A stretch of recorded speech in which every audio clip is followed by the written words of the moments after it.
আল্লাহ পাক বলছেন ওয়ানজির আশীরাতাকাল আকরাবিন, তোমার নিকটবর্তী যারা আছে তাদেরকে তুমি আল্লাহর ভয় দেখাও। নামাজের জন্য তাদেরকে বলো আল্লাহর ভয় তাদের অন্তঃকরণের মধ্যে সৃষ্টি করে দাও। আর এই নামাজ পড়তে হবে জামাতের সাথে। নামাজ পড়তে হবে কিছুর সাথে? জামাতের সাথে। রাসূল করিম সাল্লাল্লাহু আলাইহি ওয়াসাল্লাম বলছেন, হুজুরের কাছে আল্লাহর নবীর কাছে হযরতে আবু হুরায়রা রাদিয়াল্লাহু তাআলা আনহু হাদিসটি বর্ণনা করেছেন। হুজুরের কাছে একজন অন্ধ লোক এলো। সেই অন্ধ লোক এসে বললেন, হুজুর আমি তো চোখে দেখি না, জামাতের যে গুরুত্বের কথা আপনি বললেন, আমাকে কি রুখসত দেওয়া যায় নাকি? আমি অনেক সময় সাথী সঙ্গী পাই না, আমাকে কি রুখসত দেওয়া যায় নাকি? হুজুর বললেন, হ্যাঁ তোমাকে রুখসত দেওয়া গেল।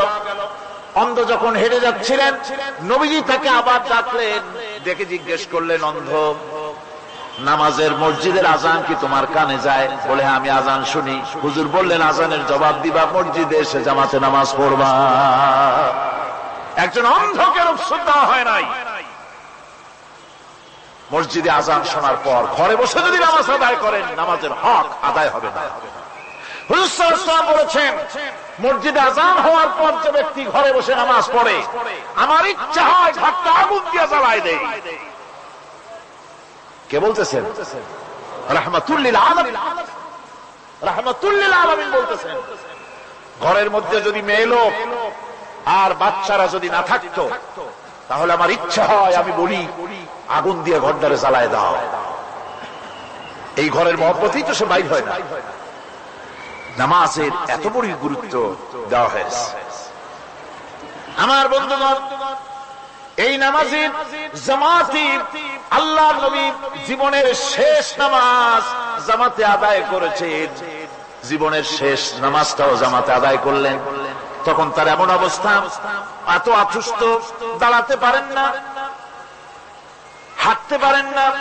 দুইজন সাহাবীর কাঁধের উপরে ভর করে তারপরে বহু কষ্ট করে মসজিদে গিয়ে নামাজ আদায় করেছেন। খুতবা দিয়েছেন। বললেন, খুতবা দিতে গিয়ে বললেন, আজ থেকে মসজিদ নববীর চতুর্দিকের সকলের দরজা বন্ধ হয়ে যাবে, শুধু আবু বকরের দরজাটা খোলা থাকবে।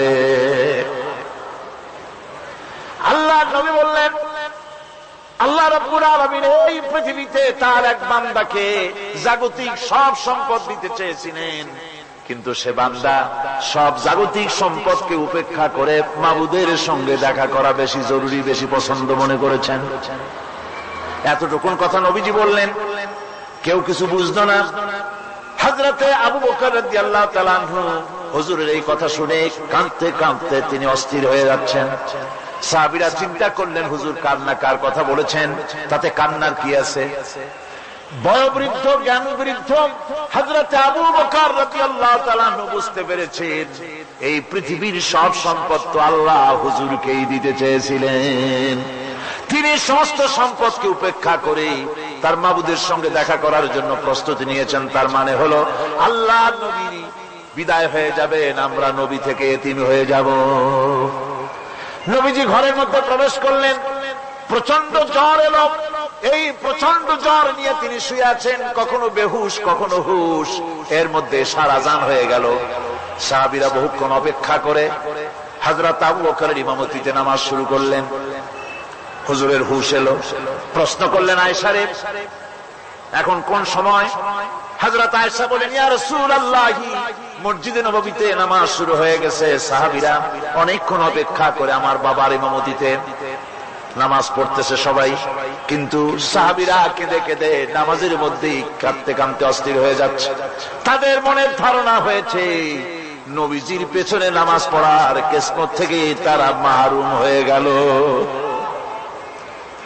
নবীজি বলেন, আয়েশা দরজা খুলে দাও আর আমার মাথাটা একটু উঁচু করে ধরো, আমি একটু নামাজের দৃশ্যটা দেখি। দরজা খুলে দেওয়া হলো, নবীজির মাথা উঁচু করে ধরা হলো। নামাজের জামাতের দৃশ্য দেখে নবীজি আবার শুয়ে পড়লেন। হযরত আয়েশা লক্ষ্য করে দেখেন নবীজির দুই চোখের কোনা দিয়া পানি পড়তেছে। মা আয়েশা জিজ্ঞেস করেন, ইয়া রাসূলুল্লাহ, নামাজের দৃশ্য দেখে চোখে কেন পানি এলো? হুজুর বলেন আয়েশা রে, এটা কোনো দুঃখের পানি নয়, এটা তৃপ্তির পানি। এই যে জামাত নামাজ পড়তেছে লোকেরা, এই জামাত কায়েমের জন্য তায়েফের ময়দানে অনেক রক্ত আমার ঝরেছে, উহুদের ময়দানে দান্দার মুবারক শহীদ হয়েছে, সাহাবায়ে কেরাম জীবন দিয়েছে। এই যে জামাত আমি দেখতে পেলাম, ভবিষ্যতের একটা ছবি যেন চোখে ধরা পড়লো। আমার মনে হলো কিয়ামত পর্যন্ত এই পৃথিবীতে আমার যত উম্মত আসবে তারা এইভাবে করে জামাতে নামাজ আদায় করবে। নবীজি মাথার কাছে মালাকুল মউত যখন এসে গেছেন, আমার ভাইরা, এই পৃথিবীতে যত নবীরা এসেছিলেন, মৃত্যুর সময় সমস্ত নবীরা শেষ কথা যেটা বলেছেন, হাদিস, সমস্ত নবীরা উম্মতের জন্য মৃত্যুর মুহূর্তে শেষ কথা যেটা বলেছেন সেটা হলো আসসালাত, আসসালাত, নামাজ, নামাজ।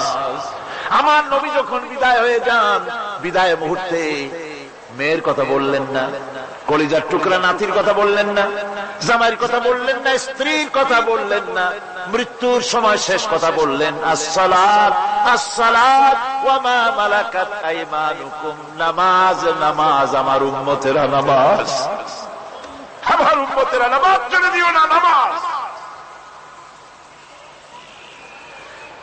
যেই নবী উম্মতের জন্য এত কাঁদলেন, নামাজের জন্য এত কথা বলে গেলেন, আল্লাহ রাব্বুল আলামিন নামাজের জন্য এত নির্দেশ করলেন, নবীজি ইন্তেকালের সময় নামাজের কথা বলে দিলেন, সেই মুসলমান আজ নামাজ আদায় করে না, নামাজ পড়ে তো নামাজ শুদ্ধ হয় না। হযরতে হুযায়ফা রাদিয়াল্লাহু তাআলা আনহু, তিনি একবার ইয়েমেন সফর করেছিলেন, এক মসজিদে নামাজ পড়লেন, একজনকে তিনি নামাজ পড়তে দেখলেন, নামাজ পড়তে দেখে তিনি অপেক্ষা করলেন, লোকটার নামাজ হয়ে যাওয়ার পর তিনি প্রশ্ন করলেন, আল্লাহর বান্দা, তুমি কতদিন এরকমের নামাজ পড়তেছো? তিনি বললেন, প্রায় 40 বছর তো হবে আমি এরকম নামাজ পড়তেছি। হযরতে হুযায়ফা বলেন, তুমি কি আমারে চেনো? কয়, না, চিনি না।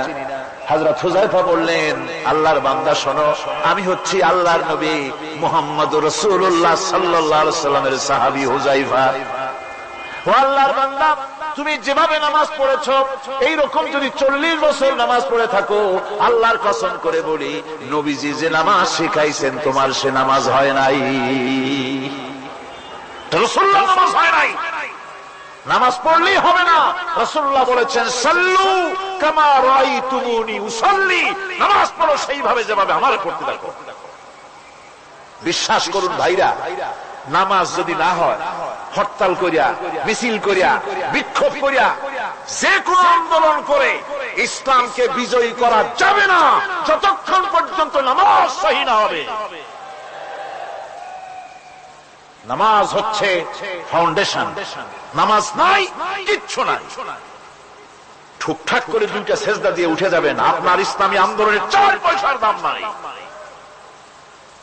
নামাজ আগে, জিহাদের ময়দানেও নামাজ, যেখানে আছেন ওখানেই নামাজ পড়তে। নামাজ, নামাজ, এই নামাজ হচ্ছে মুসলমানদের সবচেয়ে বড় জিনিস। নামাজ হয় না, নামাজ যত পড়া হয় অধিকাংশ নামাজ হয় না। নামাজের ভিতরে তা'দীন আরকান, তা'দীন করা ওয়াজিব।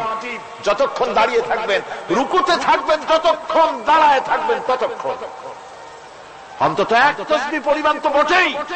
যদি তা না হয়, রুকুত থেকে দাঁড়ালেন, সেজদায় চলে গেলেন, ওয়াজিব তরক হলো, সো সেজদা দিলেন না, নামাজ ফাসিদ হয়ে গেল, নষ্ট হয়ে গেল। এটা পাগলামি না, নামাজ সহিভাবে আদায় করতে হবে। নামাজ থেকে দাঁড়াবেন, রুকুত থেকে দাঁড়ায় গেলেন, বলবেন রব্বানা লাকাল হামদ, রব্বানা লাকাল হামদ হামদান কাসীরান তাইয়িবান মুবারাকান ফীহি। একজন সাহাবী এই দোয়াটা পড়ছিলেন।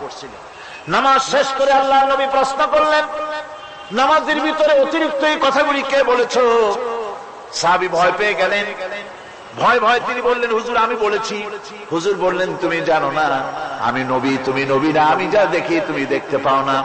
তুমি যখন এই দোয়াটা পড়তেছিলে আমি লক্ষ্য করেছিলাম আল্লাহর রহমতের ফেরেশতারা প্রতিযোগিতা করতেছিল তোমার আমলনামায় কে কত বেশি নেকি লিখবে। রুকুতে দাঁড়ায়া এটা পড়বেন।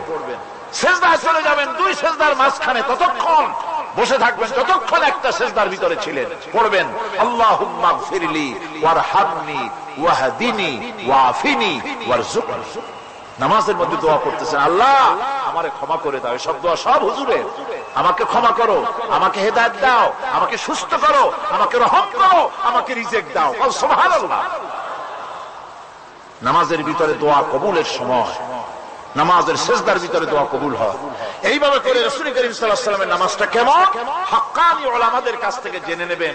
যেহেতু হুজুর বলেছেন সাল্লু কামা রাআইতুমুনি উসাল্লি, নামাজ পড়ো সেইভাবে যেভাবে আমাকে পড়তে দেখো। মদিনা